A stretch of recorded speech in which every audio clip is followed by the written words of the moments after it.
Alhamdulillah, alhamdulillah ‘yan uwana musulmi. Alhamdulillah, alhamdulillah Iran ta so mu samu nasara ta ma sami nasarar koran Yahudawa daga gidajensu. Alhamdulillah, alhamdulillah. Lugudan wutar da Iran take yi yanzu ta ninka kai alhamdulillah, alhamdulillah. Allah ya taimaki musulunci, Allah ya taimaki musulunci. Yahudawa lokacin ku ya zo, ai Isra'il lokacin ki ya zo, daman kin daɗe kina zaluntar ƙasa ce, kin zalunci. Alhamdulillah lokacin sa fa yayi fa, lokacin yayi duk mai zalunci ƙarshen shi ba zai yi kyau ba. To gashi nan Allah ya nuna musu aya.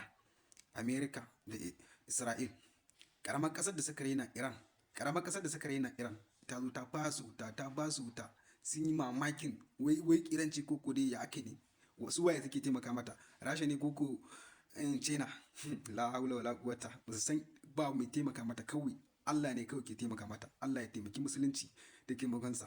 Allah ya taimaki zumunci.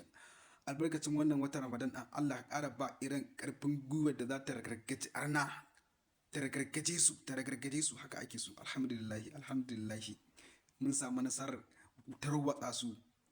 Yanzu haka sun bi daji kawai kowanne ya tafi. Kawai tafiya suke suna abun nan wannan yabi nan wannan yabi nan gaba ɗayan targaza su. ‘Yan iska matsiyata. Allah tsine wa Yahudawa. Yahudawa ba su yi ba. Sun takura wa Falastini sun yi abun nan. To yanzu me ya abun nan? Su Gaza. Yanzu me ya haifai? Alhamdulillah, alhamdulillah. Mun ci nasarar korarsu daga ƙasashensu. Ai da mu haka muke so. Ai akwai lokaci dama. Allah da mun ya ara musu lokaci. To alhamdulillah mu ma yanzu Allah ya taimake mu. Mun targaza su daga gidajensu. Yanzu suna nan suna ta abun nan.